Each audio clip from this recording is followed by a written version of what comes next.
Nimeona huyu Kasongo jana akilia, akisema ya kwamba ati kuna wanaume 5 wanakutana ati kugawa serikali. Huyu Kasongo hana habari, amechanganyikiwa. Unajua tangu alienda pale Kisumu, pale Bondo kulia machozi ya uongo, akisema atanalia mambo ya Raila. Kalonzo akaenda pale, Mama Aida na wote familia wakasema wanatabua Kalonzo. Huyu Kasongo amechanganyikiwa. Sasa wewe bwana Kibinji, katibu aletwa. Aletwa atea. Ateu. Wewe bwana Kibinji, listen here. Wewe una habari?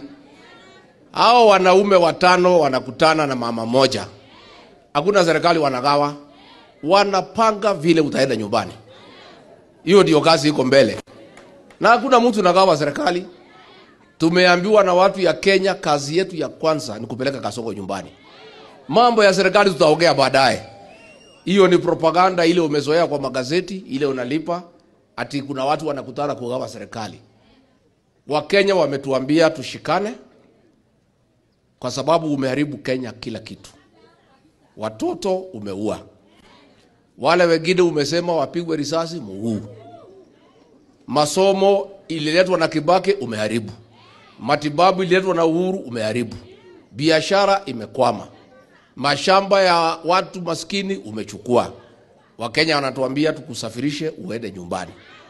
Kwa hivyo ukiona hiyo wanaume 5 na mama moja wakikutana, wanatafuta mtu moja ya kupeleka wewe nyumbani.